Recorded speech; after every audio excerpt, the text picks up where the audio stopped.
Welcome to Relics Radio, your favorite weekly podcast dedicated to the metal detecting and treasure hunting community.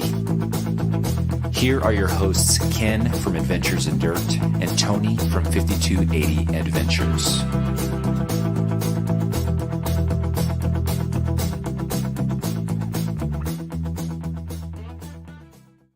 And we're back on Wednesday night. Oh my gosh, we always change, right? Wednesday night, Thursday night, Friday night, Saturday. If you caught the streams this weekend, we were bouncing all over the places. We were broadcasting live from our Rush to the Rockies event. I'm going to bring in my co-host. You know him as.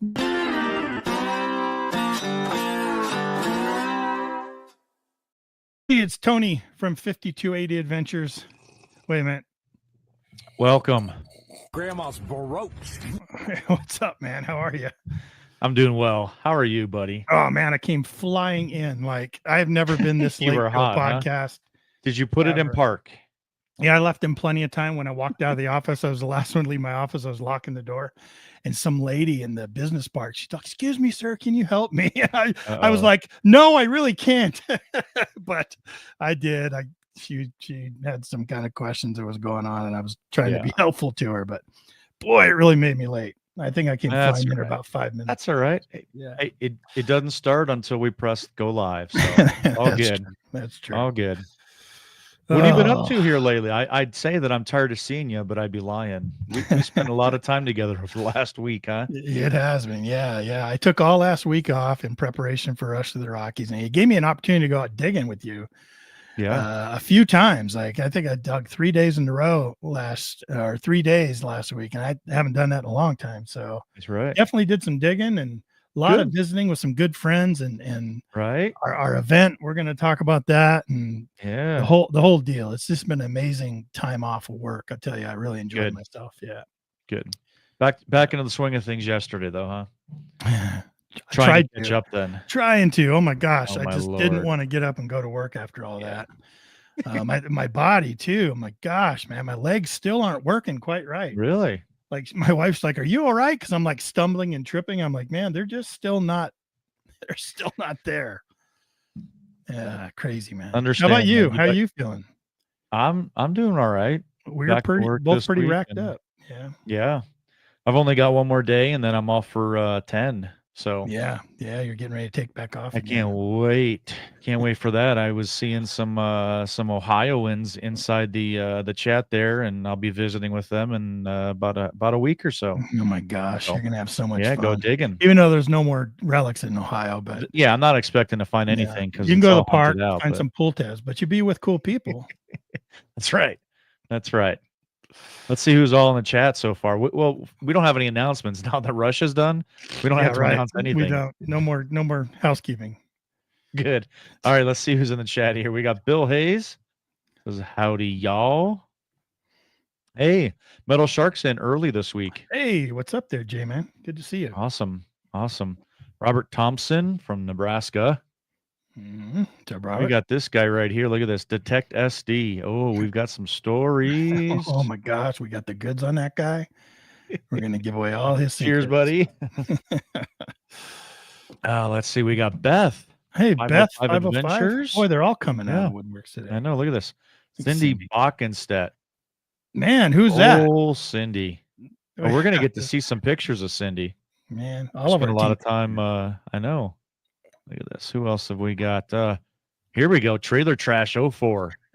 First time I've seen Trailer Trash in here. Yeah, but look at that picture. Oh my god, a lot of color right there. That's not trash. That's a lot. That's not Trailer Trash at all. It's definitely not in Colorado, man. You get that kind of stuff in Colorado, right. You're doing really well. Bob Rose, good evening from Indiana. Hello, Bob. Welcome. Awesome. Well, welcome to everybody who's in the live chat. Welcome to Relics Radio Wednesday nights. We got a really good show tonight. Oh, it's gonna be fun tonight. Talk to some good guys here. Yeah. Let's see. What else have we got to get to here? Is that about it? I think that's it, man. What'd you find? You find anything this week worth mentioning? You know what? We cleaned out the land that we have here, 50 acres. We cleaned it up. I tell you, we had just from, I think 7 of us were digging. We pulled out 2 5-gallon buckets just of iron. Yeah, we did. Just of iron. And I know. Let's see. Detecting SD. He found. Did you get the? Did he text you last night? There was a piece that he found that he didn't know what it was, and I think people had said it was a trinket or not a trinket. What is those things called that you put the hot pans on? Grandma's brooch. No, it wasn't grandma's brooch. Oh, anyways, he did a Google search on it, and sure enough, that's exactly what it was. No, really. So that he found out at the ranch. Yeah, he was out at the ranch there and found that. Let's see. I'm surprised we're still picking stuff out of there. Like we've hunted that for years. We've hunted trivet. To death. Trivet. There we go. Trivet, not a trinket. I was close. Yeah, it's a trivet. How cool is that? It was awesome. Yeah. So, cool. Yeah. All right. How about we're gonna do some talking about Rush to the Rockies. We're gonna talk about right here, Masters of Metal. Yep. We're gonna bring on the champions of Masters of Metal Colorado. That would be great as if you said we're bringing on the champions of Masters of Metal, and then you did your little guest thing, and then we can. Yeah, we won. That's what I would have hoped would have happened. I couldn't do that. I wasn't going to do that to these guys that actually won. Take away from them. Not at all. No, we've got the team that actually won Masters of Metal Colorado. Let's bring them on right now, guys.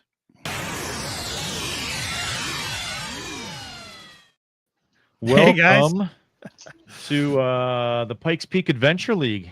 That's right, PPAL, Team PPAL. Hi guys. Steve, Ron, Gary, Hello. How are you guys, man? Hello, everybody. So we're happy to have you guys on. That's right. These three guys are from down south. They're down in Colorado Springs area. They represent Pikes Peak Adventure League. That's the name of your club down there, right? Yes. Yep. We were talking before the show. You said that club's been around just like Eureka for 50 years. How crazy is that? Yeah, I think 52 years now. 52 years. 52 years. You got us beat. That's awesome. That is pretty Why don't that's a different name though, didn't it, Gary? What's that? Yeah, it's changed names a few times. Yeah, but same. Yeah. Yeah, well, Jeff Pop couldn't be with us tonight. He's from Castle Rock, so he's got some preservation board meeting tonight with Douglas County. He's doing something with restoration of historic places, I guess. New permissions, in other words. Yeah. Heck yeah. Hopefully. Yeah, that'd be awesome. Hey, for our audio listeners, why don't you guys introduce yourselves so they can hear who you are? Tell a little bit about who you are, and that way they know what you sound like. Steve, go ahead. I'm Steve Mussman. I've been metal detecting about 10 years. And I kind of threw this little group together to get this done at Rush to the Rockies. So you're the instigator of this little team. Yep.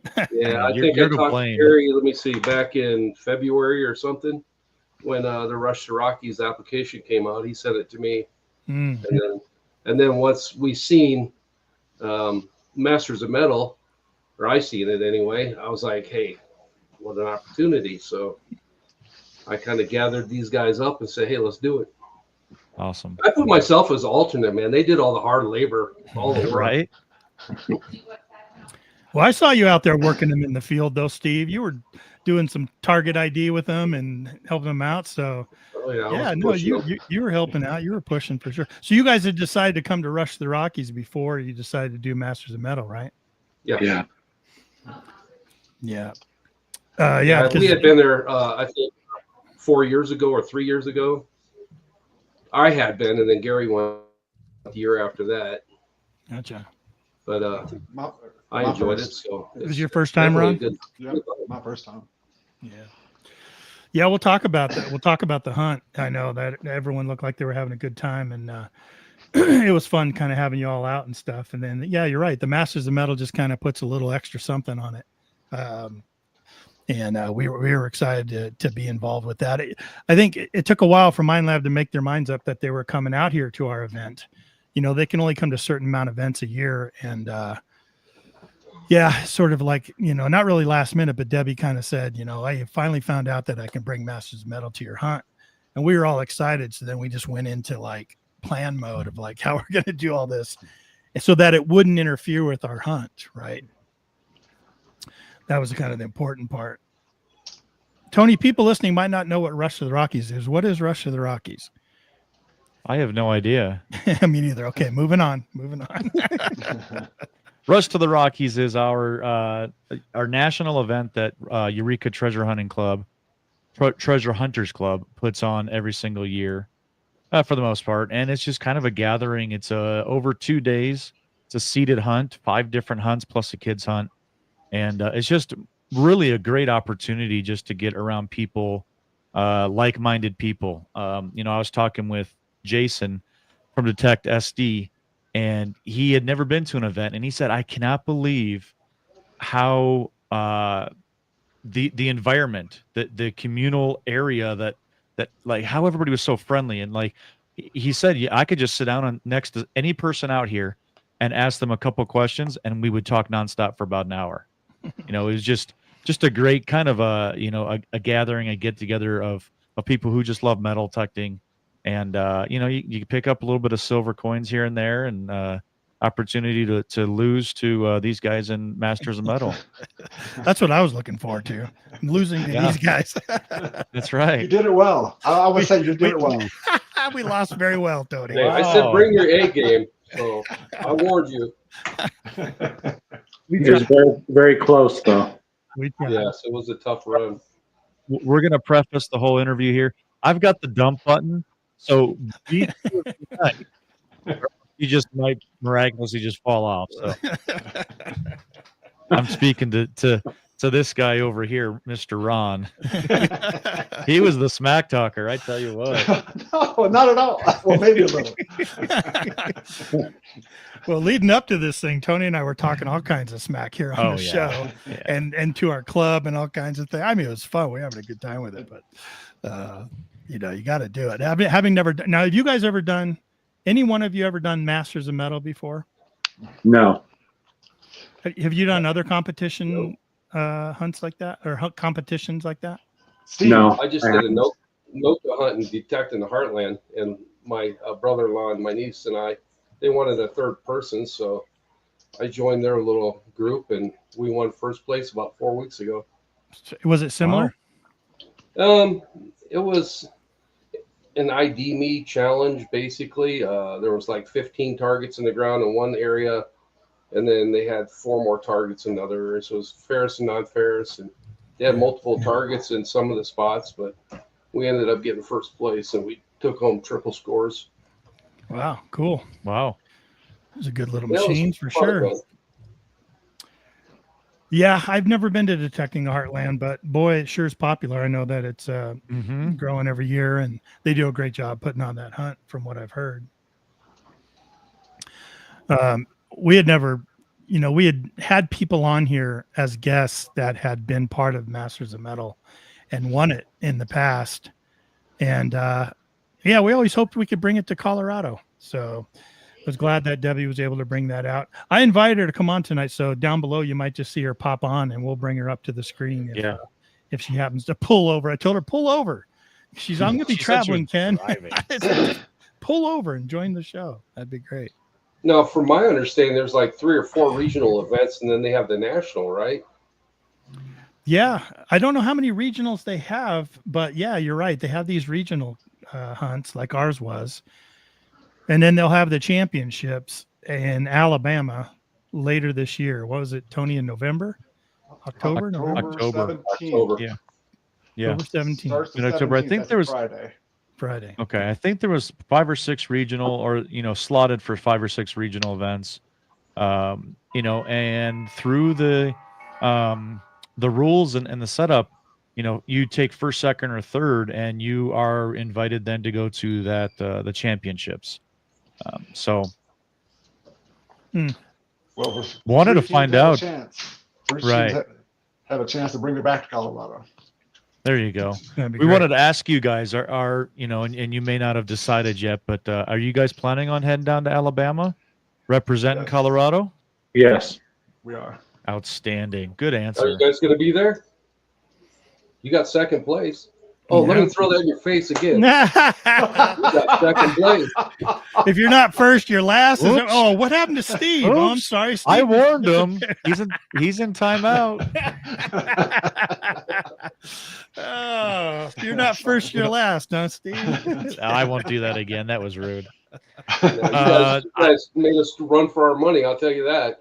It was difficult. I mean, the target Right. ID was difficult. The round robin was difficult.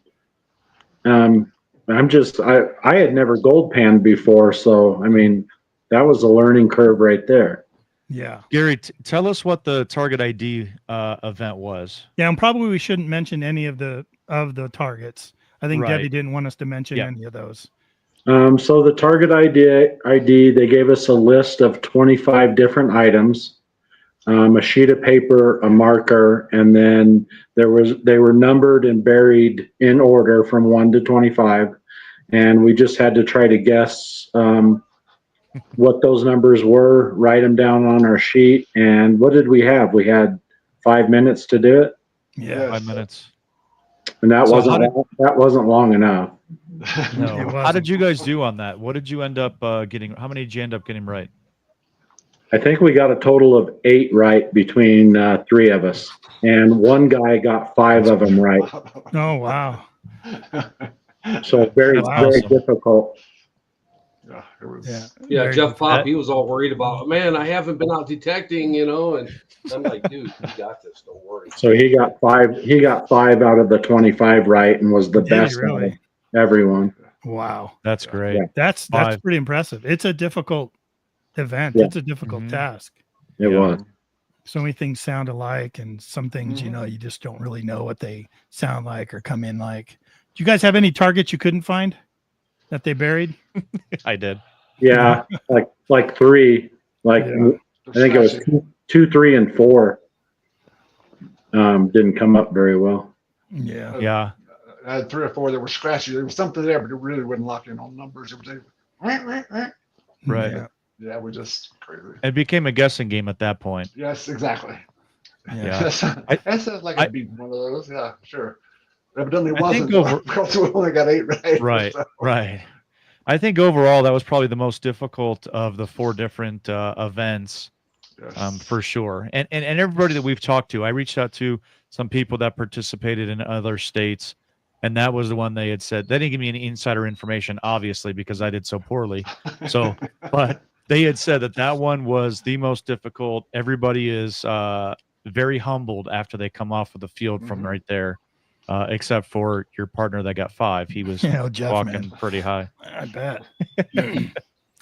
Yeah, the time, right? The time restriction really gets you. I know that, and they're constantly calling it out. 2 minutes left. You're like, oh my gosh, I'm only through like 8 out of 20 or something. I think the last 8 targets, I just was like, beep beep, give me a number, bang bang bang, beep beep, give me a number, bang bang, yeah. That's me on my last 8 targets right there in that picture. And I am I flew through that because I think I had like 30 seconds left. So I think I did the last 8 in about 30 seconds. Yeah. And I got 2 right. Yeah. Ken carried our team. Yeah, I did. Ken carried the team with 2. With 2. So yeah, it was a little difficult. Here's me trying to figure out something here. I think I was just choosing C for everything. Uh-oh. That didn't work here. Hold on. Even though you had to write down numbers, I was choosing C. Oh my gosh. Yes, you're out here, right? We're hot, man. We're hot, and it's just blazing. A warm weekend. What is that, like 20 seconds per target? Yeah, if that. It's basically swing, beep, maybe cross it, and look down your list. I mean, yeah, that was pretty fast. They do give you a couple of minutes to preview the list, so that was kind of cool because I was just like high tones, mid tones, junk tones, low tones, and like, okay, but they're mixed up too, so that when I would hear a signal, I'd still have to read all the way through the thing to try to guess what the darn thing was. And if you do the math on the 5 minutes on 20 targets, you get 15 seconds per target. Yeah. Wow. And Jason even said not long enough. Yeah. It's not long enough. Yeah. But I mean, It if was it fun, wasn't though. challenging, right? It Right. wouldn't be as fun, like it pressing your time like that. I know Tony and I practiced with Cindy, our teammate, and Beth. We practiced. She had 17 did. targets underneath a plate, 17 plates with some targets that she put together. So she put it all together. And we were out digging this ranch one time earlier in the week, and she laid all these things out, 1 through 17. And we all took turns going over the 17 targets and guessing what they were. And it was just based on the targets that she had. And I went first, and I got 4 right out of the 17. And I just was like, oh my gosh, this is so bad. This is so terrible. They're going to kick me off the team because I only got 4 out of the 17. So then Beth, our alternate teammate, she went second, and she got 4 out of 17. And then Cindy, who put the thing together, and she only knew what the first item was that she could remember. She got 4 out of 17 right. Wow. So we were all feeling very humble. It was difficult. Very difficult. Yeah. Yeah, it was. Yeah. Love it. Yeah, when they came off the field, I was like, wow, because they were all saying how hard it was. Right. Right. So you guys you participated in the Rush to the Rockies hunt too. Did you guys do all hunts, all 5 hunts Yeah. the weekend? Yeah. Yeah. Exhausting. Yeah. I mean, over Gary that one hunt. Yeah. I thought he was going to pass out, man. He was red in the face, sweating. Along with the Masters and yeah, it was. That's a lot to do. Yeah. Yeah. Yeah. Gary always kicks our butt on those planted hunts. Gary is the man. Yeah. Gary's He always moves kicking quick. butt. You got to move quick, man, don't you, Gary? Yeah, I'm the youngest, so. What's your super G14 classified top secret advantage to seated hunts like that? What do you do? I don't know. I don't use any pinpoint. I go off the top of the coil, and then just try to get them in there and in the pouch. I don't see what they are or anything. I just try to move on to the next target. Do you shorten your your shaft? No, I keep it long. No, I keep it long so I can reach out there. And I just use this. I use the stock coil, 11-inch coil. I'd like to try a bigger coil though to see if I get more coverage and can get some more stuff in the pouch. It's just harder to find the exact spot with the bigger coil. I tried that the last day, and it was just harder to find exactly where it is. No. Took Yeah. longer. That could be a problem. I was using the 9-inch coil with a Deus. I was using the small coil, and it was really easy because it's right there. But you don't get as much coverage. You got to swing like a son of a gun the whole time. Yeah. But the big coil, you could just cover a lot more area, but it was harder to find exactly where it was if you couldn't see where harder to pinpoint. Planter. Yeah. Yeah. Sure.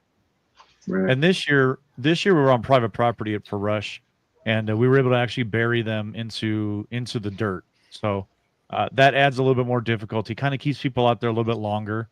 I know the last 2 times that we had it, we were in like a county park, and they wouldn't let us dig. So everything kind of got thrown on the ground and tried to cover it up with needles or leaves or whatever. And if you find a target, man, you could just brush it and it's sitting right there. So Yeah. it was nice to have. I mean, I was going to say, like, watching the hunts themselves, they were 45-minute hunts. And I tell you, you were still finding targets after 30 minutes, which was good. It kept everybody occupied. It wasn't like 10 minutes and then there's no targets. So what did you guys think of how they buried them? I thought it was good. Some were a little deep. Yeah. Yeah. Some of the doms were a good 7 inches deep. Really? Oh my God. Wow. And when you're trying to be quick, shit, where's it? Where's it? Oh my God. And we don't want that, guys. Yeah. We actually don't want that. We want those targets to be found. Mhm. We don't want them laying on top of the surface, but so that's good. We'll definitely have to talk about that. I know it's it's unique that we plant finds like that. So yeah, we probably got a little overzealous with some of our planters, but I think somebody did. Yeah. I think sometimes when you start to open up the hole to find it, I think it sometimes falls deeper than it actually was at the beginning. Oh, okay. Yeah, that makes sense, right? So you'll trying to put like a 4-inch spade in and pull it back, and it'll go deeper. Yeah. Sure. What do you guys think of the terrain now? In our past, like Tony was Ooh. saying, we had used it up at this Cindy County Park, Denver County Park up in Conifer. Beautiful, beautiful, beautiful. But our hunt fields were on like a 40-degree pitch. they were on these steep hills. Yeah. Steve, did you go to that one where we were up on those steep hills? Oh yeah. So this was a little easier. Collectors at that one. Did you? Wow. Yeah, pretty steep at Conifer. At Conifer, yeah. So this was a little better, right? I know people were still kind of going, "Wow, we got to climb those hills. It's pretty tough." But compared to Conifer, I thought it was a little less rugged. Oh, yeah. Hydrate. Yeah, not several folks from the Flatlanders, and they still thought it was bad. I've never been up to Conifer, so I don't know. But we live at 6,700 feet, so to me, it was just an average day, just walking around. Yeah. I don't know. I had some old people walking past me because I've had this chest thing going on, so it was like hard to breathe for me. Yeah, you were huffing and puffing there. Oh yeah. Metal detecting isn't. We don't have a lot of really young members. I mean, there's a few, but we're mostly older. We're trying to get the younger people in there. I know at Eureka, it's really, especially with Tony and I, we're really trying to push in that direction. You know, both of us are kind of involved in that whole social media thing with YouTube and the podcast here. So we're really trying to take, you know, the younger people and bring them in for sure. Yeah. I mean, look at all the wealth of anybody that's out there listening that is younger and gets into metal detecting. You have a wealth of information and experience at these clubs when you join these clubs and you come in. I mean, all these guys here would be able to help you set up your machine, tell you the do's and don'ts of detecting in your area. They're able to kind of tell you some tips and tricks on how to go about getting permissions and, you know, what they say when they used to door knock and all that kind of stuff. I mean, you can't find that anywhere else. So yeah, right. Really encourage you guys all to come check out your local clubs. Yeah, absolutely. Speaking of machines, what are you guys all using? Ron, what did you use out there? I use Deus out there. I have an E-Track and a CTX and an Equinox, and now I have a Deus. Okay. What machine don't you have? That might be a shorter list. That's all. I just laid them all out there. Got it. Nice. Hey Gary, what did you use on Rush? Deus. Yeah. I've had it for a couple of years, but before that, Minelab 800. I think they're similar. They're similar on the depth of things you can find. I think they're both really good machines. Yeah. How about you, Steve? Equinox 800. 800 out there, yeah. Yeah, I was using a Garrett forever. He's a recent convert. He's a recent convert. Convert from where? They can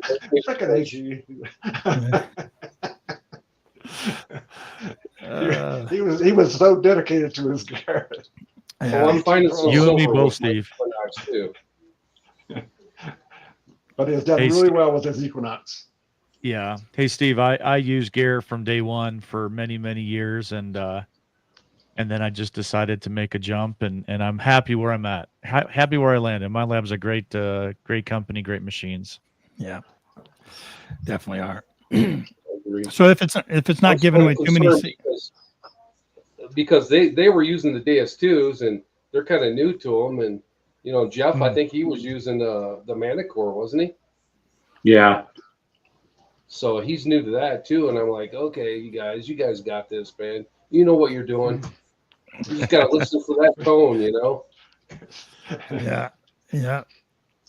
It's you know, everyone always asks, right? You know, what's the best metal? What's the best machine? And we always say it's the one you learn how to master. You know what I mean? You can find stuff with almost any machine. And I go out with these guys all the time, and they're pretty good teachers, man. They help me out a lot. So,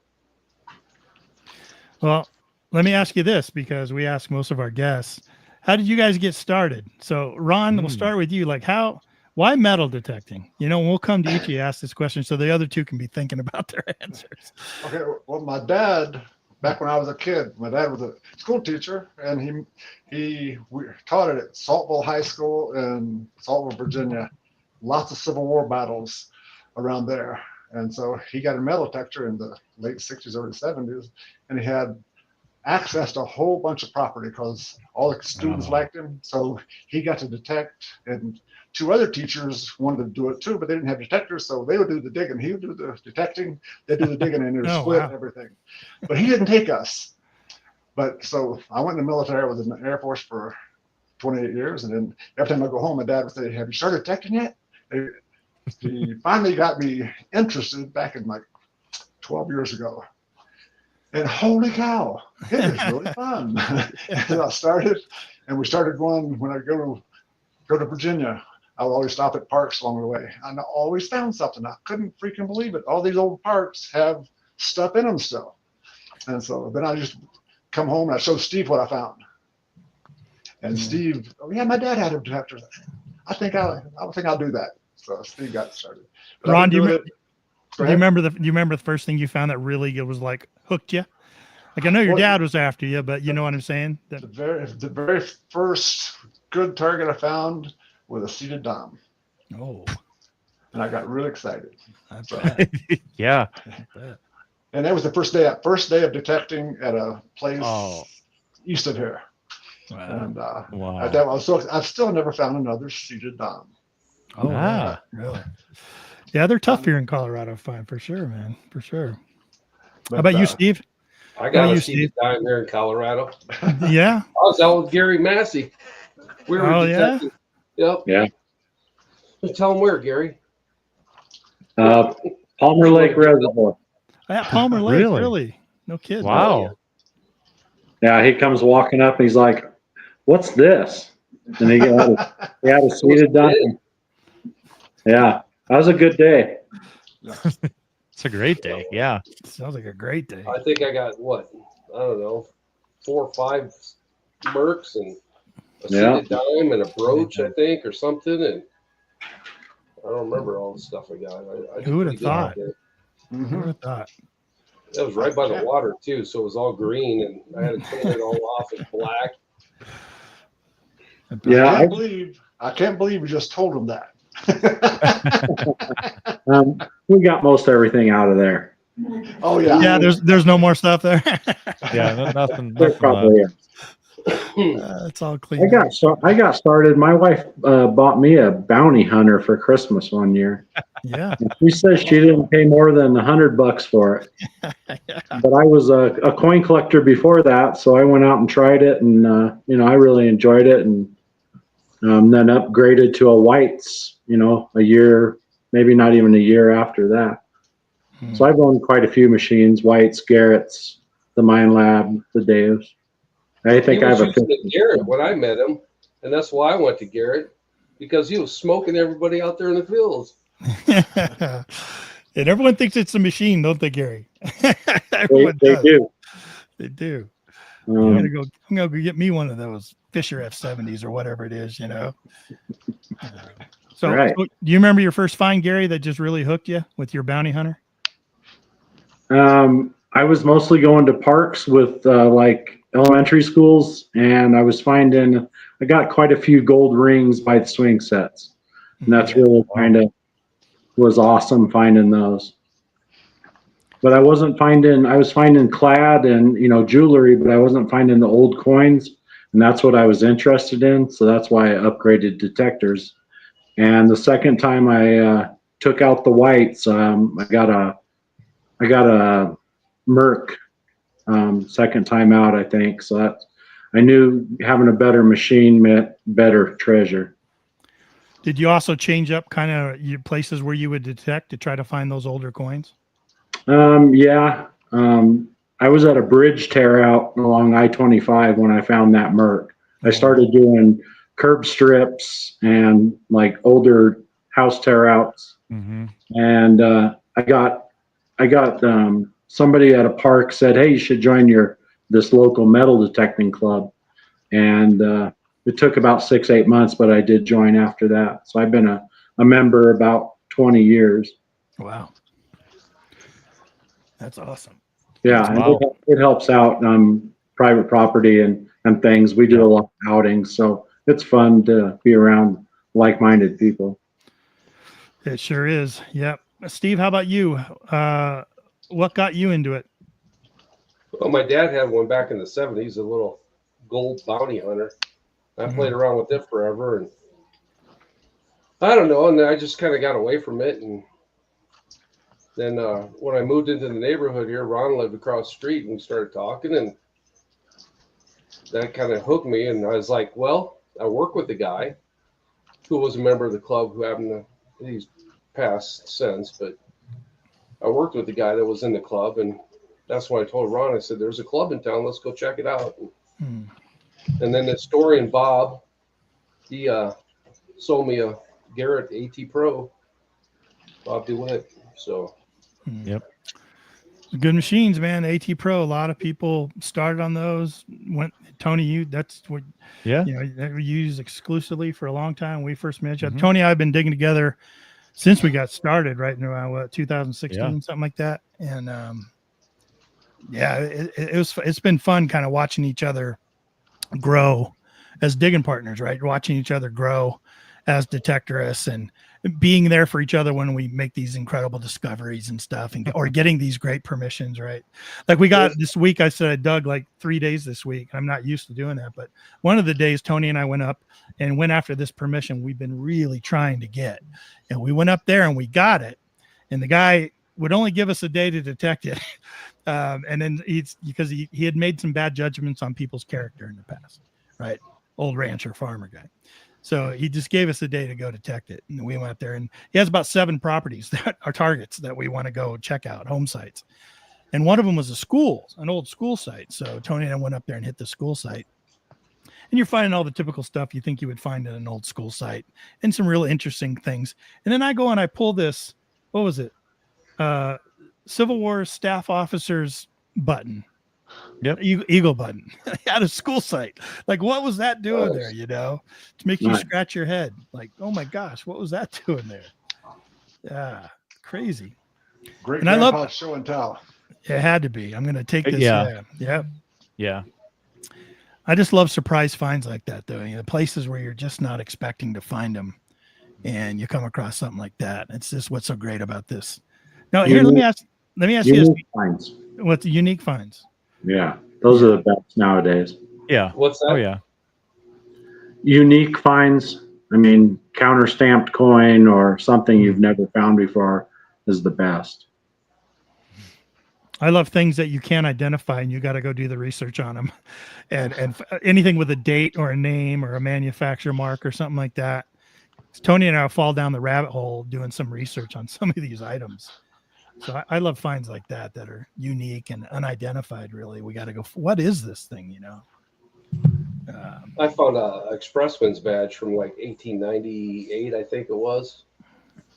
And it's about the same time that the Antlers Hotel burned down here in town. So I kind of put 2 and 2 together with some of the other finds that we found. But we went down to the spot downtown by the Rio Grande Railroad Depot. And we hit that spot so many times. We were finding stuff all the time. I know these 2 guys went down there with me. Found stuff. But You guys found many railroad artifacts in your careers? I've got a lock. I've got a Denver and Rio Grande lock Oh, nice. from Castle Rock that I found 18 years ago. Railroad spikes. What's that, Ron? Railroad spikes. Railroad spikes. I pick those up all the time. Yeah. I just think they're really neat. I'll hear them yell across the field, railroad spike. And I'll look up all excited. Oh, railroad spike. Okay. I got a baggage tag that was kind of cool. Oh, wow. Really? Oh, that's cool. Yeah. I love went down finding there things fast. local. Down in Trinidad area, I found that.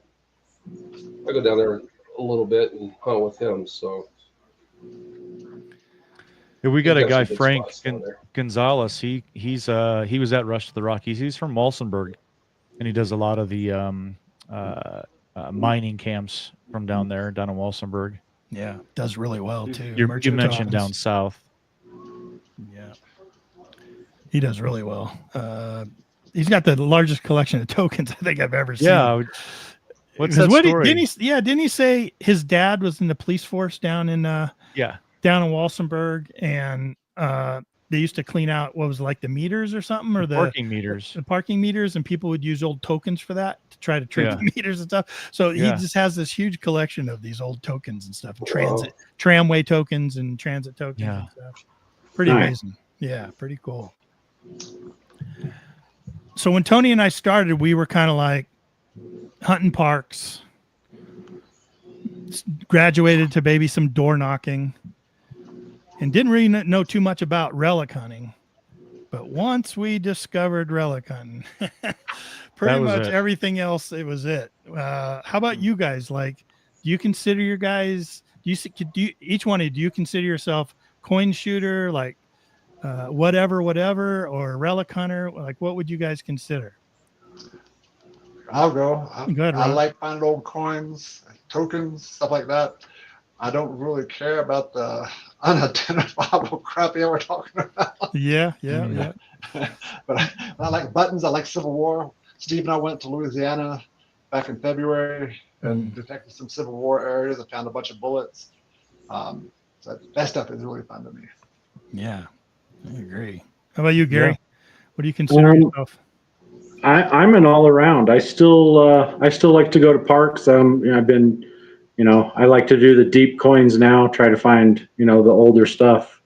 But I still like to do a playground occasionally, the park, ghost town, whatever's going. I mean, metal detecting, if you're doing it, you're having fun. So yeah, I'm an all around type. Yeah. How about you, Steve? Just basically everything, man. I like relic hunting, going hunting. Yeah. Whenever I get out, I go. So you guys are swing the my girlfriend. So my wife doesn't go that far, but every time I leave the house, she goes, "Find me a ring, have fun." Yeah. All about the rings. Will do. I'm a relic hunter, though. I'm not finding too much. The kind that find all these treasures. I found my first gold ring at the beginning of the year with my Equinox 800 when they told me to switch. Really? Oh yeah. It's the first one. We had to beg him to switch. I mean, there's a reason why we're not using the Garretts anymore. Yeah. None of us. It was a great machine, but hey, I put my name in the dang raffles up there to win that Garrett Vortex. The VX9. So, Yeah. I didn't win it though. He'd have gone back to the Garrett then if he won that. I don't know. Only for a day or two. Yeah. Right. yeah, I think I'm going to join. I think we're going to join the Eureka Club. Are you really? Yeah, just to have a little Have more that connection. Yeah, have that connection, and That's awesome. yeah. That'd be great for sure. Yeah, I know you guys are a little far down south and stuff, but we do our events and stuff. I'll get together. That'd be a lot of fun. Yeah, I think Dan so. Denzel goes up there all the time. He loves it. Who does? Dan. Dan. Okay. Denzel. Yeah. But yeah, you Steve, you get that new machine and you find a gold ring with it. You're probably like, this is the best machine in the world. Oh man, I enjoy the Equinox, man. Yeah. Now you guys swing in the day. You know what? I enjoy metal detecting with my friends. Yeah. They're the best. We Jeff and I went to England last year with American Digger magazine. Yeah. To that hunt. All right. Yeah. Yeah, that was a fun deal there. Was that your first time to England? I'll never be able to do anything like that again, But was that your first time over there? Yeah. But then I went to Detection Heartland. They had Roman coins out on the ground, man. I'm like, oh, no what? kidding. Oh, that's not fair. That's not fair. How about the other two, Ron or Gary? You guys ever been overseas doing some detecting? Not yet. But I want to go. You want to go? Both of you want to go? Yeah. Trying to get in with Chris Davis. He goes in August this year, and he's already signed up for next year as well. I'm going to try to get on that tour. Okay. Yeah, we haven't. I've only been to Colchester with the Colchester group. And, a couple times. Tony's been once with me, and then we haven't done the American Digger tour, or we haven't done Chris Davis's group. Someday I'd kind of like to go check that out. Him and Jack go all the time. Mm-hmm.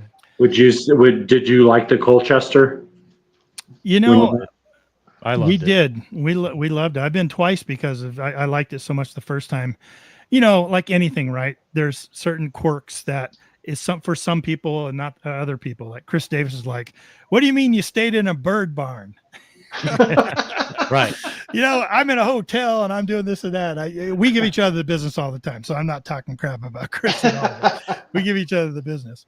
But yeah, I mean, the group with Colchester, if you ever go on their website, it's like a museum online. Yeah. It's the most amazing thing. Yeah, Bob DeWitt's went over there with them, and he swears by him. That's the only place he says he'll ever go with is Colchester Club. The land they put you on is incredible. The finds they've pulled out of there is incredible. Nothing's hunted out. They deep plow over there, so they keep turning things up. Right. Yeah, and this bird barn thing, this bird farm, they hold old bird barns that they've completely refurnished inside and turn them into these incredibly livable, just wonderful living quarters with kitchens and you know, all kinds of stuff for us to just stay there. And then you know, you're in this great countryside, beautiful area, but just the land they put you on is just incredible. Like we're driving in the van, he's like, okay.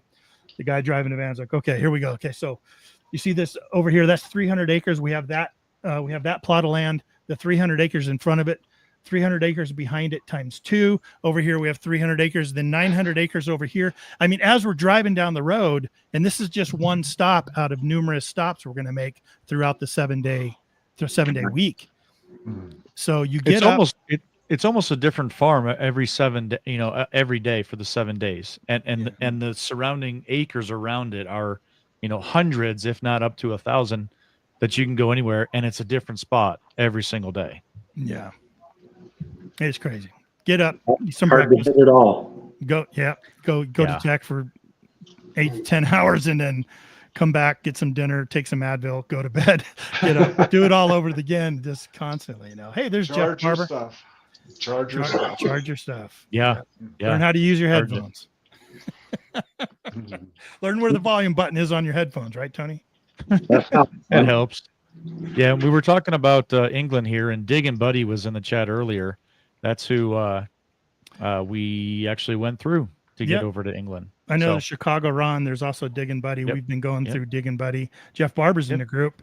He said the Chicago Ron also has an Aruba trip. Ooh. That's pretty cool. That'd be fun. Good to see you, Jeff. We went with him on one of the trips, but yeah, a lot of fun. A lot of fun. You guys using the Deus? You say you like to find deep coins, Gary. Are you just just listening to the sounds for those faint signals that are through there? I'm not gonna tell.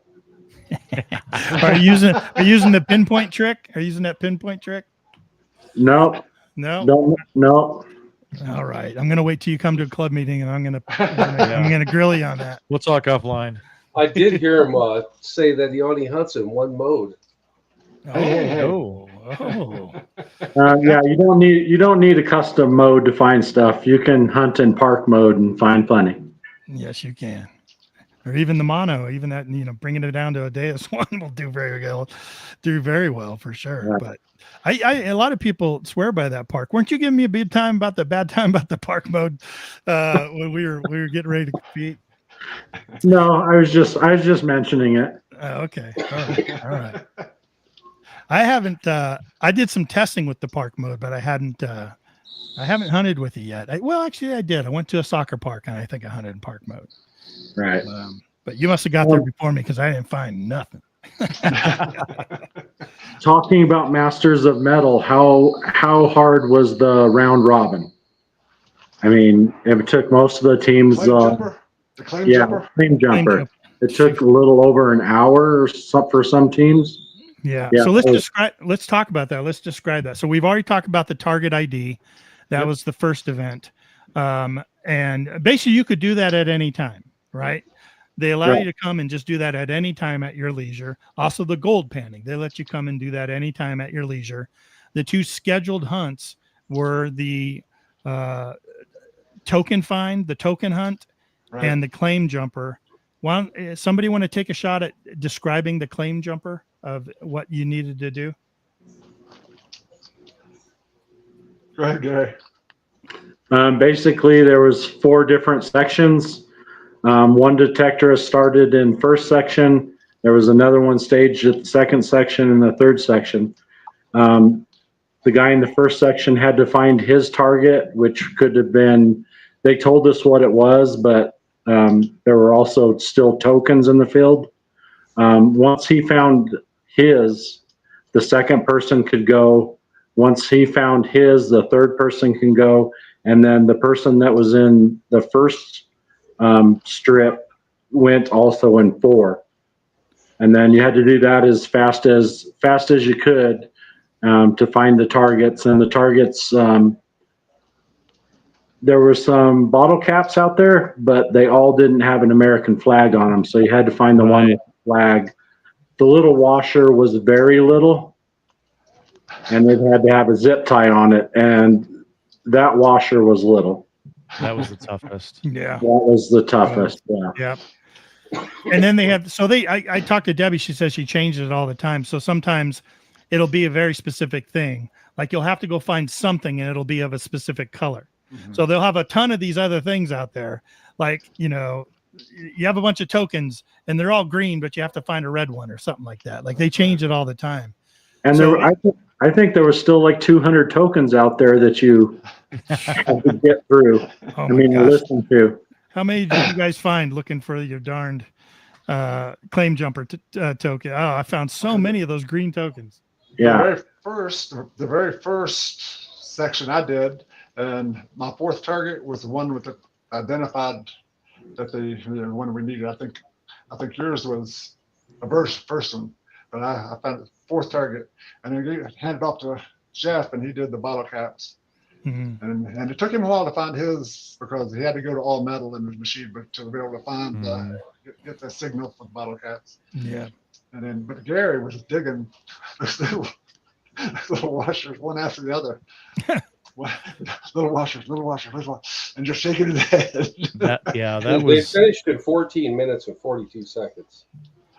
You guys cruised through it. Yeah. You guys flew through it. Yeah. We were so excited, man, because we were right up there with you guys. We were battling you guys all the time. We knew that last event would probably decide it, and because I think we got first in the token hunt and we got first in gold panning, and you guys were like the opposite in the other hunt. So we're like, man, we know that last event is what it's going to take. Yeah. And Tony went first in the first zone. I was in the second zone. Cindy was in the third zone, and then Tony was going to repeat in the fourth zone. Tony, how many targets did you dig before you found what you needed to find?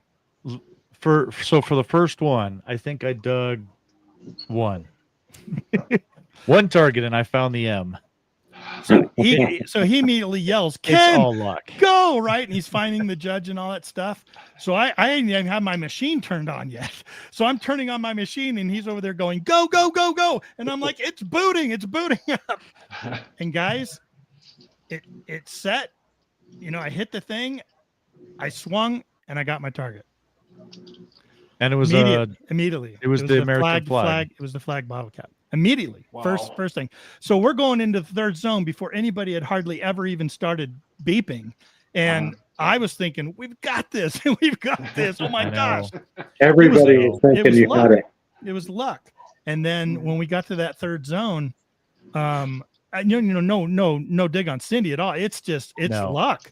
It's, and I saw her, she was doing so great. She was like gridding the area thinking, oh, I'm going to hit it at some point. It's a numbers game. Yeah. You just got to dig and dig and dig until you find, luckily, whatever one. It could have been the first one. It could have been the 100th, hole on that one. So when Cindy's the only one in the third zone swinging, and I'm looking, and it's like, and finally somebody came from the first zone into the second zone. I'm like, we still got this. We got this. Yeah. Cindy said she dug 30 targets. We got this. And then And then somebody ended up popping up in the third zone, and I was like, "Come on, we've got this." And Tony's over there poised for the fourth zone, and you guys just came. I was pacing, buzzing right through, man. I was like, "Oh man." Yeah. And that I think it was section, after 30 minutes that everybody could jump in, right? Mm-hmm. Yeah. Yep. Yep. After 30 minutes, right? If the person hasn't found the target in 30 minutes, the rest of the team can jump in and help find the target to move it along. And I think, and then Tony, explain this to me. Maybe you guys know too. Like, did they allow you to go ahead and jump into the fourth zone to try to find that target? Yeah. You could do it anywhere you wanted to, wherever they had the targets. See, and wasn't even aware of that because my head was down and I was trying to find those the third zone target, the little washer, and all of a sudden I hear Cindy and Tony yell at me, "Ken, we found the fourth zone target. So come on, let's go." And I was just like, I do the best I can here. Those washers were tiny, man. They were. No, I gotta tell you, on the fourth one, it was the pull tabs or the pop tabs or whatever, Right. and almost every target that I found was one of those Minelab tokens that were screaming. And so I knew that I was looking for, a real, a mid-tone, and I just kept hitting all these tokens. I'm like, you got to be kidding me. Well, the fourth section, it was my fourth target in the fourth target in the Nice. fourth section. Oh I my didn't God. take You guys, long at all. you absolutely just cruised right through there. Yeah. You just seen That was everybody great. go at the end of that because they were all dumping their bags looking for that one that had that zip tie on it. Ah, that's Yeah, right. Yep. Yep. Yeah. At Yeah, the end, Hilarious. you have to turn in all 4 of the targets to prove that you found those targets. And Yes. you guys were dumping your bags left and right. Well, third place had to go back out onto the field twice for 15 minutes. So they spent another 45 minutes or whatever out there trying to beat each other. Yeah. Third and fourth. Yeah. Yeah. Because they were That's tied up, crazy. right? They were tied. There's Ken and Ron right there. Yeah. Yeah. We were having fun. Yeah. It was a lot of Absolutely. fun, right? Like, We were looking at the scoreboard and cheering for people who were way behind, trying to get them to win, and it happened. So that was awesome because we knew if you guys finished second, that with the way you finished the others, we were way Yeah. behind you. Yeah. And what a beautiful property. Dig, man. What do you have? 42 targets? Tony got 43 tokens. 43 on the- tokens. Yeah. We had 88 total between the 3 of I us. had 43 tokens in 20 minutes. I got 16 in the 10-minute. I was in the first 10-minute section. I got I 16. got 22 in the first. Wow. 22 in Yep. 10 minutes. That's amazing, man. We hit 88 tokens in that hour. We had 79. That was great. Yeah. So needless to say, you guys got the big Price is Right check right there. Yeah, that's pretty cool. Unbelievable. Yep. I First can't believe place. I can't believe it happened. Cost you $50 to register, and you guys $2,500 holding in your hand Yeah. right there. It's a good turn right there. And the medal. In the And medal. Steve- There you go. Steve was a great cheerleader. All he was missing was a skirt. Oh, And pom oh, a skirt and pom poms that could have been there. Hey, it takes a brilliant mind to put a team together like that. yes, he's the mastermind. He's the Bill Belichick of metal detecting. Yeah, there you go. That's funny. Personally, I mean, when this whole thing started, I figured it was only $50. We're gonna get a T-shirt and a hat, and we're gonna have fun doing it. Yeah. I didn't think the prizes were gonna be $2,500. I thought that was a national. You're right. Right. Yeah. Big shout out to Minelab. Yeah. Yes. Yeah. Huge. Yeah, no doubt. Yeah, Debbie and Mind huge. Lab. Amazing that you guys are putting that on across the nation. Yeah. I had never met her before, but first thing, Chavs was like, "I'm missing my headphones. Oh no!" So I was like, right there, and I was saying, "Hey, somebody got any headphones?" And Debbie's like, she walked over to the trailer, grabbed a brand new set of wireless headphones, and gave it to Chaz. Huh. How cool is that? Yeah. She was really personable. She's very nice. Yeah. Absolutely. She does a lot for Mind Lab, man. She works her butt off, goes around, puts on these events, and travels the country. And man, Yeah, big shout out to her and her crew. She had her own media team with her this time. I hadn't seen that travel with her before. We've seen her a few times, and I'm glad they're doing that too. She needs help. Where is that going to be posted? I don't know yet because we've never don't know. seen him. We've never seen Yeah. him out there. So that would be a good question for Debbie. Mhm. Debbie, if you're listening, pull over and give us come on in. We got a bunch of questions for you. She No. did a phenomenal job, and for for each, like we said, I think there's 5 or 6 regional events. Each one of them, first place was $2,500, $1,500, $1,100. So I mean, you're talking a lot of big checks out there, and for them to just travel and do that, For and them then to pay their expenses to do it, because that's exactly another huge expense. Yeah. Yep. And then down at the finals there in Alabama, I think I don't even know what they're giving away. I thought it was metal detectors, like all the kind of like the Nocta one was. Everybody gets a Manicore if they win or something like that. Plus I think that's it too. yeah. So And you get a hoist a big cup. Hoist a big cup. Yeah. Very cool. One of our team members, I think it was Jeff, put on a video of the 2023 championship. Mhm. That was pretty cool. Yeah. Yeah. They had the GoPro cameras on, and they posted that. Gary sent it to me on Friday, and I watched it. Mhm.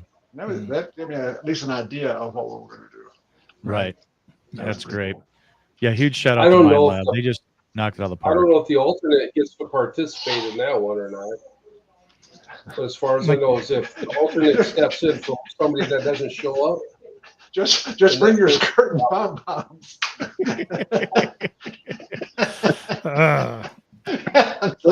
go. Just get him a sweatshirt. You can cut the sleeves off. We're going to go the Bill Belichick route, not the cheerleader route. Well, I don't know if you guys saw it, but we were over there. We had our Relics radio tent set up. We were broadcasting live from there a couple of times this weekend. And if you guys didn't get a chance to check it out, go over to Tony and I's YouTube channel. You can see us broadcasting live out there from the Rush of the Rockies event. And we had all of our friends hanging around us, and they came over. They were our cheering section. Did you see them over there doing the wave? They were over there doing the wave. It was like a 6-person wave. Yeah. And I thought that was funny. I got a kick out of that. So question, I won the Equinox 900. Keep it, roll the deuce away, or what do you think? 6 o'clock somewhere, 7 o'clock. Ron's cuckoo clock. Well, hold on to it for sure. Yeah, it's a good machine. It's a great machine. But that D2 it's a mighty fine machine. I might have to upgrade from my 800 there, Gary. There you go. Oh, there we go. Sell it to him for his piece of the pie from the just have him sign the check over to you. There we go. I think I get Gary's piece of the pie. He hasn't paid me my $12 yet for the entry. Oh, he's waiting for the winnings to roll in. Yeah. Whatever. We didn't do it for the money. We did it just for the competition, just to get out and do for the fame else. and fortune.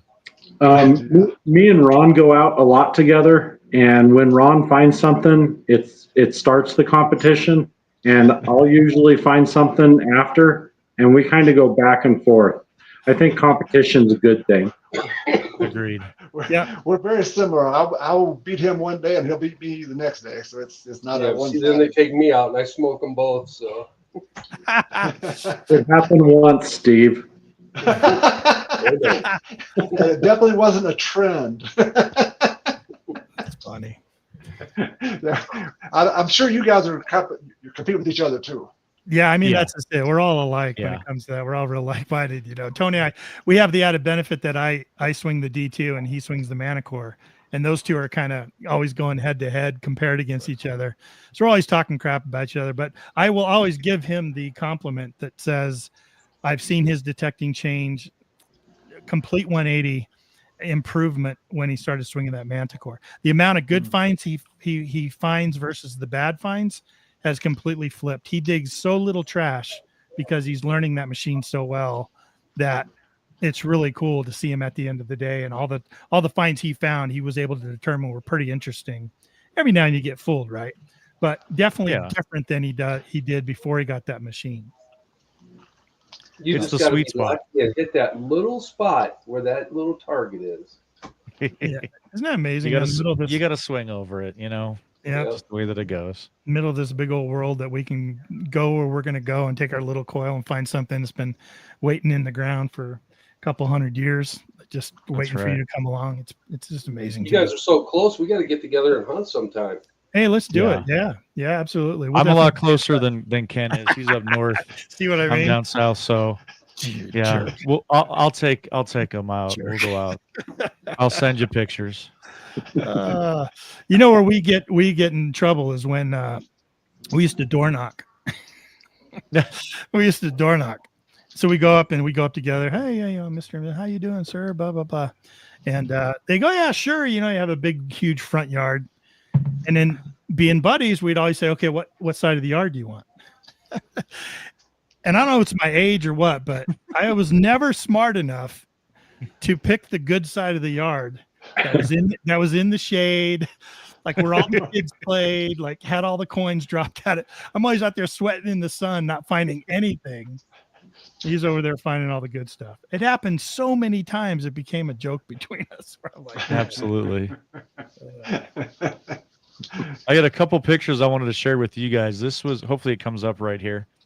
This was hold on here. Come on. This was Ken. He was a little hot. He needed some water. He's a little dehydrated. Well, they were teasing me, saying it looked like I put my number on when I was drunk. So I'm like, all right, well, let me just strike the pose. Thanks, buddy. I appreciate you putting that picture up. Thank you very much. Oh, yeah. You're the one that told me to take care of the pictures tonight. So great. So this here was one of the prizes that was given away for a token at one of the hunts there. Oh wow! I don't know if you guys had seen that. That was the last hunt prize token number 25. The last hunt. That's a revolver minus the barrel there, but it's in a shadow box, and what an incredible prize. That was one out of about 30 for 5 hunts. Yeah, I did see that. That's pretty cool. Yeah, it's unique. Yep. What do you guys think about the number of coins in the ground and also about the token prizes? Do you guys think they were sufficient? Amazing. Do you think they were good? Okay, good. I like the way they were good targets were interspersed. It wasn't like one had the best and 2 had the second best and 3. You had good stuff all the way down through, regardless of which token you found. Yeah. And that had to do, actually, Ken's not going to say it. He came up, it took him days, but he sat down and he divvied up all of the prizes in every hunt to make sure that they were equal, essentially, for dollar amount wise. For every hunt. Even those bags, like, the dollar value in those bags started at around $40 to $50. And then we had so much stuff left over, swag, hats, shirts, stuff like that, brushes, all that stuff. We just started stuffing all the bags, just started stuffing stuff in there. So, oh, look at that. Yeah, that's cool. This is the one that I wanted. Sharon won it and she traded it. She did. Yeah. And the guy, hey, Ken, the guy that drove from Tennessee traded his silver bullet for that exactly. container. No kidding. I didn't. I forgot his name. Yeah, Steve Buckner. Yep. Yeah. So this is an actual bottle of Jim Beam from 1859, and it says "Rush to the Rockies" right on it. Holy crap!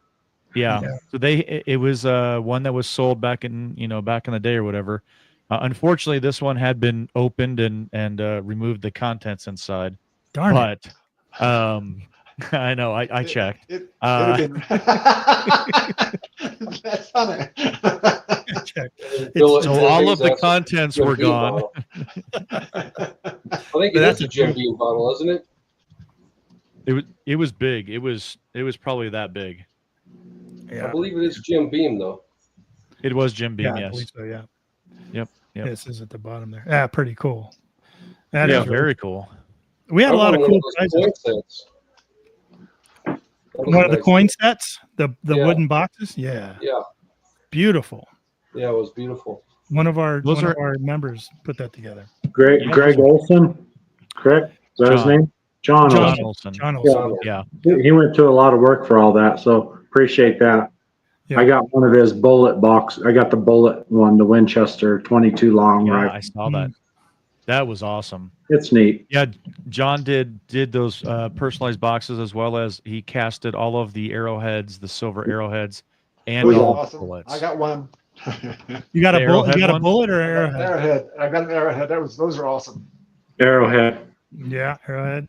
Yeah, I got a bullet 2 years ago. Great. Yeah, they're beautiful, man. Those things come out great, and they're Gosh. unique. You know what I mean? Like those are really coveted prizes because they were so unique. You know, I mean, somebody handmade those and stuff. And any Very gold nuggets? Any gold nuggets won between you guys? No. No. Let me show you guys a picture. This is when it came out pretty I was good. gonna- So, I was going to pull up the right in the back here is that bullet. That's a silver 999 silver, and it was casted to a 58 mini ball, Oh wow. as well as all those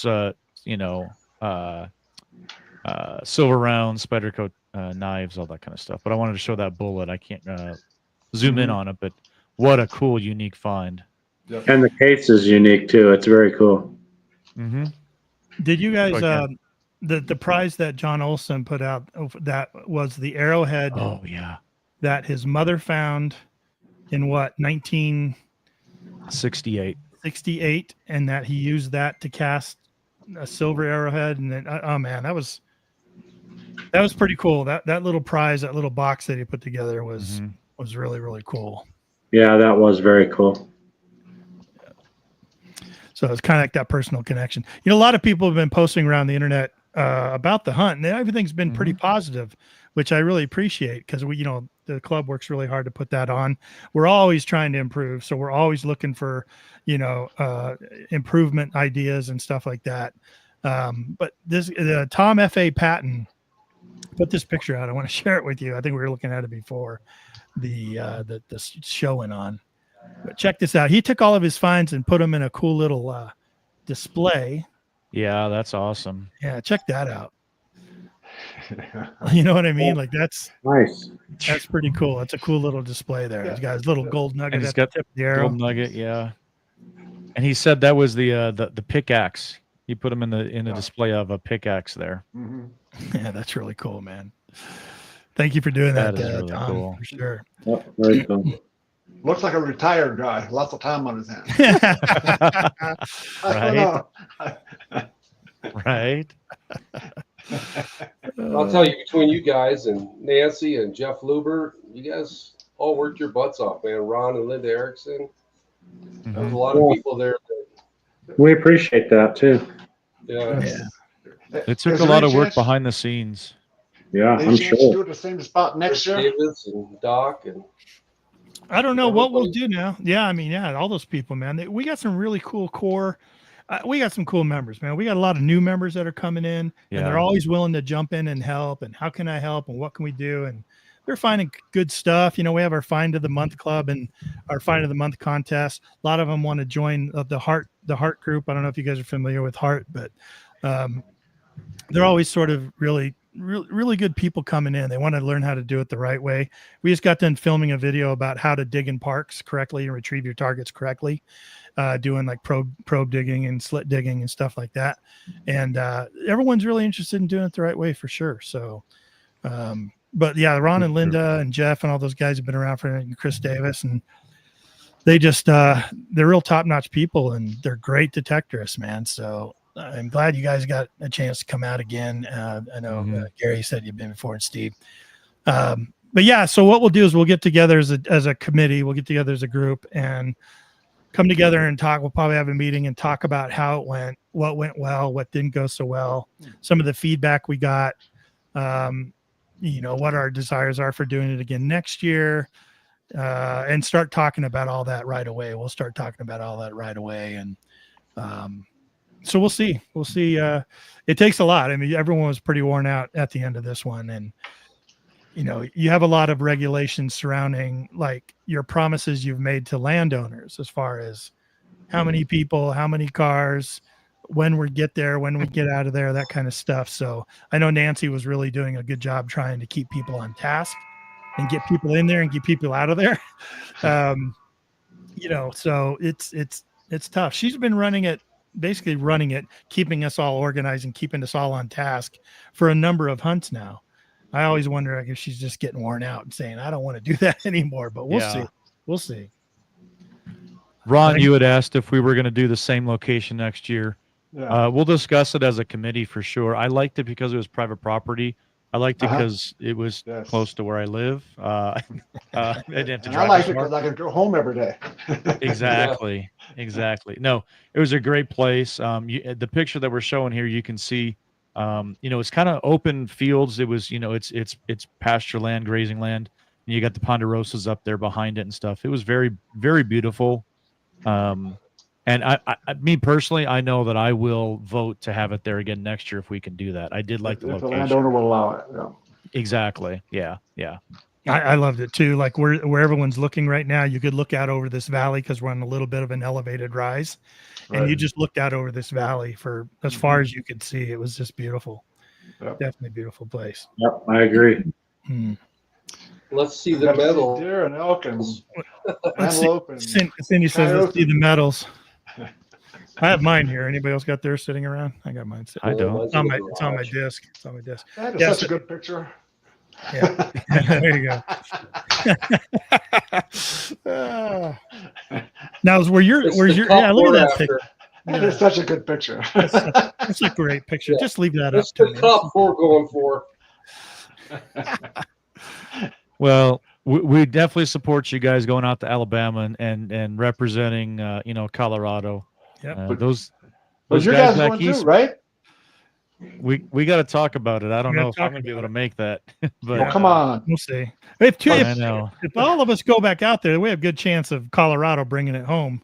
Bringing something home, right? One way or the other. Yeah. Well, we'll get all together and we'll do some training. We'll be kind of like the trainers for you guys, and we'll put you through some, some regiments and some, start doing some calisthenics. Yeah. Yeah, we've already talked about practicing, what we were short on. So absolutely. That's funny. I don't even think I was off the property, and I got text message from Cindy. She's like, all right, this is what we're going to do for next year. She's really competitive, man. She's just like slightly. And she was so nervous, though. I've never seen Cindy like that ever. Her and I've detected a lot.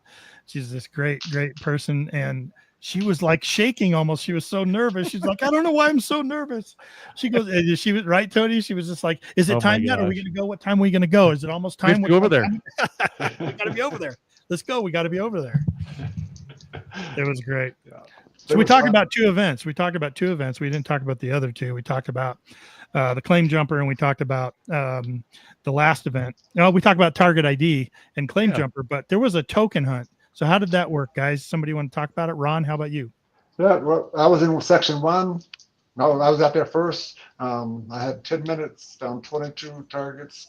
Targets were pretty easy to ID. Streamers. Just dig them as quick as you could and get the whole field in and go to the next one. You're already swinging before you got up. Yeah, and then Jeff was second, and he got 23, I believe. In 20 minutes. 20 minutes. 20 minutes, yeah. Yeah, 20 minutes. And then Gary, after he was exhausted, was out there for 30 minutes. I felt bad for him, but I yelled at him, come on, Gary, dig faster. That was rough. It was rough. I got 34 targets in the 30 minutes. Yeah. Okay. So things started thinning out, and you were also, everyone's tired from being out on the hill digging. You know what I mean? Yeah. Yeah, but you get an extra jolt, extra bit of adrenaline when you're doing a different competition or whatever. You get a little extra. I was digging fast and hard, and I was sucking air like no other. I tell you, that was a good competition. And Cindy, by the time Cindy got out there, for the 30 minutes with you, Gary, there was nothing but deep targets left. We on the 10 and 20, we picked everything off the top. It was easy, quick, fast digging. She was digging. I think Debbie had said that they had put some down as deep as 14 inches. Holy cow! So not only were you guys going 30 minutes, but you're also digging those deep plugs with the pinpointer down there, finding it in a sidewall, like trying to I mean, that was probably, one of the most difficult parts of a lot of the hunts. Right. Yeah. And then there was the gold panning. So set us up for the gold pan. What kind of they do? They had a pan of water there with a bunch of sand in the bottom of it. Right? Yeah. There's the pan. And they filled up our pan, and then they put 4 placer nuggets in there. And then we had to get it down to the bottom and put the 4 placer nuggets in a separate pan off to the side of the trough. And it was timed. So 5 minutes was maximum time. Yeah. So And how long did it take you, Ron? You got it in 3:22. 2 minutes, 38 seconds. Yeah. It took me like 3 minutes and 41 seconds, 51 seconds, something like that. And then, Gary's was 2:51. 2:50. You were 2:51. 2:51. And then our third guy timed out. Yeah. Timed out. I'll Gotcha. tell you, Kaz and Davy Crockett, man, they whipped that thing out, man. Davey got 101. Yeah. Yes. That's something else. But see, I've never gold pan before. Neither. And Jeff Pop hadn't. So we were all, we watched the team in front of us, watched people in front of us do it. Okay, Yeah. that looks pretty easy. Yeah. Right? Yeah. As I was the first to go, and it's like 2:38, but it seemed like 10 minutes I was there doing that crap. I mean, the time was like standing still. Come on, find it. Yeah. And Debbie was cool, right? She was giving little hints and Yeah. Oh yeah. She's great. She was great. I think the anxiety of losing something out of the pan was making me slow down more than, Sure. I could have been more aggressive because I just was worried I was going to lose it out of the pan, and then And it happened to Jeff. You lost it twice. I lost 2 of them in the pan below, so I had to start over. Oh wow! And get those last 2 out of there. So yeah, that was really makes you anxious.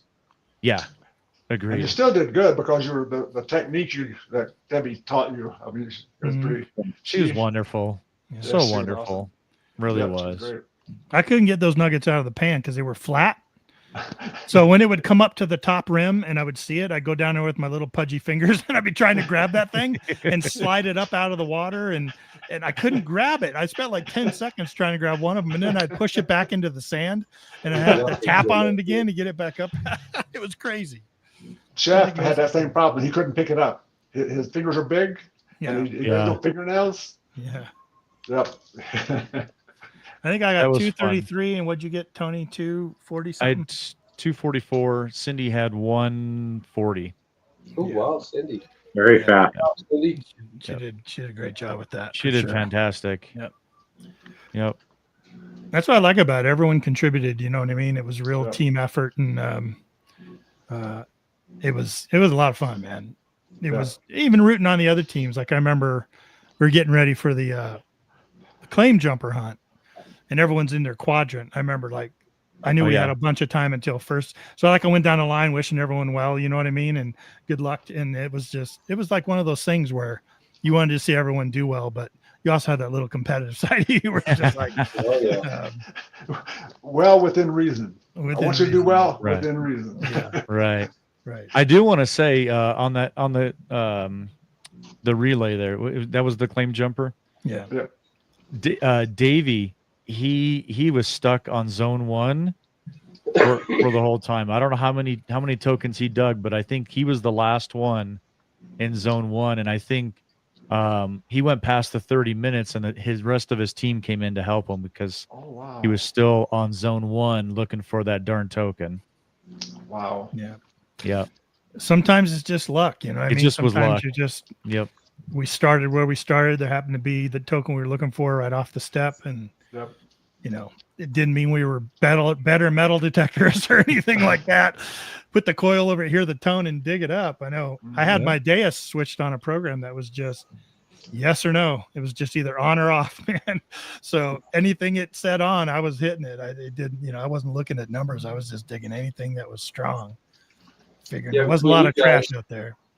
Team 2 and Team 7, man, we were neck and neck there towards that last event. Mm-hmm. Yeah. You know, with their gold penning and that one event, they were fast. Yeah. Mm-hmm. Did they get first in that, or? No, we took first in gold panning and tokens, I think. Yeah. Oh, you did? Yeah. Yep. You guys took first in target ID and go claim jumper. Yeah. So it was close, man. So, right there. It's close. Very good. 1 point. 1 point. You're going down. I'm sure One glad you guys point. didn't second. And this Well, could have been no. us. Yeah, man, look at that. We should have superimposed our faces on all their 4 faces. Oh, We're just come on wishful now. thinking. That's right. No, I I mean, mean, doesn't everyone's- matter. We'll get the check, so it doesn't matter. that's right. There you go. Everyone was hooping and hollering, man. It was a lot of fun. Like everyone was Yeah. really excited at the end. Of it. Steve was talking much crap on the sideline. Steve was talking much crap. I know he was. He was trying to get in my head. He was trying to get in my head like no other. We were telling our alternate Beth go over there and shut him up because she's a big talker as well. You know, it's funny. That's fun. But you guys are great. You guys were after you got over your initial disappointment, you were congratulated as like true Yeah, second place finishers. yeah. All kidding aside, man. It's absolutely. It was great, man. Because I would like that. It was neck and neck. You know what I mean? Like that's Yeah. good Oh, yeah. competition. Close. Like, we were watching Good scores time. come in, you know, and then like when they were filling out the final scores, I know Tony's like looking around Debbie trying to see. Like he's like, "Oh my God, we won the gold pan," you know, because we didn't know where we stood. And he's I like, was 'cause I was he doing the doubting math. whole thing. Yeah. I was doing the math, and I was like, I think we're gonna be one short. Yeah. Yeah. Yeah, that was. He came over. He said, "I don't think we have a chance. Like, so we just can't have it. We just My don't have miracle chances." team. There you go. You There guys you did go. great. We got lucky. We got way lucky. We got way lucky when you guys couldn't finish higher in that last. I told them Yeah. though, after experiencing that event in Iowa, your chances are just like anybody else's. Yeah, You know, absolutely. Absolutely. Don't be Yep. It scared could have to been do it. open Squat for and do it. anybody. Yep. And we had a great time doing it too. It was great. You know, have the competition and some camaraderie came out of it for sure. I definitely, Sure. you know, I really enjoyed it. I had a great time for sure. Me too. Yeah. Shout out to Debbie Minelab. Thanks for bringing that Yeah. out to us. Amazing. Hope we can do it again sometime, if not in Alabama, sometime back here in Colorado. So let's do this. Let's get together and dig somewhere here locally together. That'd be fun. Sure. Keep up that let's do it. connection, and then Yeah. let's go to Alabama. Let's all go to Alabama and represent Colorado, and I'm see down. see if one of us can bring it home. That'd be awesome. There you go. That'd be awesome. Yeah. I'm in. All right, very cool. Well, we're about out of our time. We're about an hour and a half. Can you believe it? It goes by so Yeah. quick, doesn't it? It did. does. It really Bye. did. What we'll do is we'll let you guys kind of say your final piece, anything you want to say to those listening or watching, and then we'll put you down in the green room, and then we'll close the show out, and Tony and I will join you in the green room, and we'll say our goodbyes off the air. You guys okay with that? Yeah. Okay, cool. Steve, go ahead. What do you like to say to those watching and listening? Thanks to Eureka Treasure Hunters Club and putting the Rush to Rockies on, because it was a great event, and I really enjoyed hanging out with you guys and getting to know you a little bit better. It was really a lot of fun. So Cool. Yeah, likewise. Thanks. How about Ron? Well, yeah, I'll echo what Steve said. Eureka did a great job. I didn't know you guys. I'd seen your faces on some of the Facebook groups, but I didn't know who you were. But now we got to know you a little bit. Now you wish you didn't. Too much. But see you around more often, I hope. Yeah. Yeah. Thanks for inviting us. Absolutely. Glad you were there for sure. How about Gary? Yeah. Rush was great. Masters Medal was great. I had a great time. Thanks for having me on the show, guys. Appreciate it. Awesome. Okay, we'll put you in the green room. We'll be right with you. Be right down there. Okay.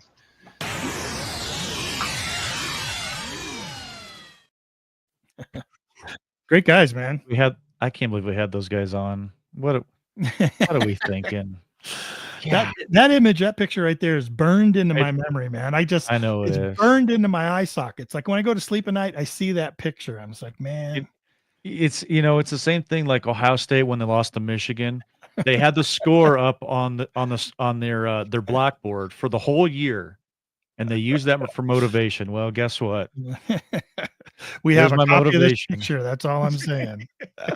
No, what an incredible group of guys. It was fun. Like Ron said, we had never met in person, talked or anything like that. And I tell you, either any of those guys, all of a sudden I get a text from them and say, "Hey, let's go digging or something," or let's go have a beer. We'll be there. A lot of the hunting, like we said, can be a lot about just the people. Yeah.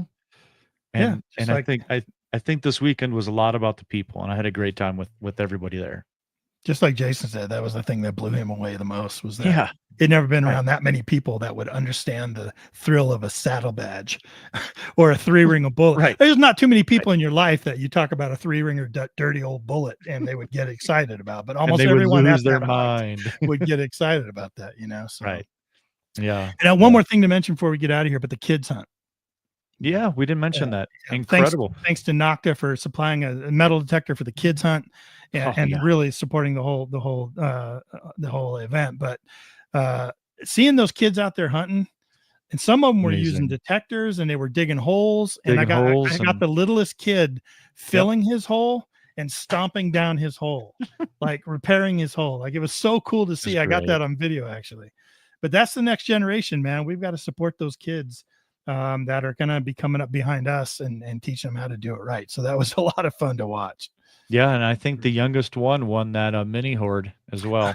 Did he? I think he's maybe 4 years old, and he got it out of the box and wanted to just go use it right away. That's his new machine, and what a great weekend. And thanks to all the sponsors. We could spend another 15 minutes talking about all those sponsors, and Yeah, we've mentioned them earlier. We've shown some pictures of them. We couldn't do it without them, and even Treasure Hound that was there in person. Robert, he did a great job. He was always offering stuff out. Another good guy. He raffled off a Minelab Manticore, and we did too. So there was 2 Manticores given out there at the hunt. So a lot of good stuff. All right, man. So you're out of here. You're on the road. Yeah. Yep, I'm gonna go visit Bill Hayes in Ohio. Are you gonna wear red pants and be one of the red pant gang? I might. I need to hop on Amazon and have them delivered to my dad's house in Ohio. Bill, bring your red pants for him, and I want to see a picture. Would that be the funniest thing for me to sit there and show up in those red pants? Oh, it's so funny. That would be great. Yeah, shoot. Hilarious. You're gonna meet a couple of the Bills out there. I wish you a ton of luck. 2 Bills. I'll dig with Thin Blue Diggers. I think I'm going to reach out to a couple more people from Facebook and stuff and just set up. I've got 4 full days set aside just for metal detecting. So, gotcha. Yeah. So I'll send you pictures of what the Manticore can find out in Ohio. Okay. Sounds good. I'm looking forward to it, man. Have yourself a great time. Anything to say to close out?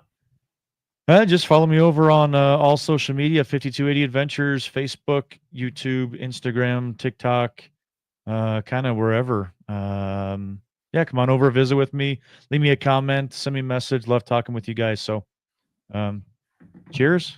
Cheers. Yeah, I'm empty, but cheers. Cheers. I got a little bit left. Oh, hey, thanks out there to Kari and her sister for bringing me the Travelers. Never had it before. Pretty good Traveler whiskey. Good. Pretty good. Cool, man. Well, look, have a safe trip. Make sure you stay in touch and let me know how things are going. Everyone finds me over at Adventures in Dirt anywhere on social media at Adventures in Dirt, and right here on Relics Radio every Wednesday night. And come on and join Eureka Treasure Hunters Club and meet me at the meetings there, and we can go out and dig together. It'll be a lot of fun. But if you go out, be safe, have fun, go dig the good stuff, and make sure you tell me about it. We'll see y'all next week or sometime in the future. Grandma's Baroque. That too, yeah. Thank you so much for listening to Relics Radio. We will see you back here next week for another exciting guest. Until then, get out and dig it all.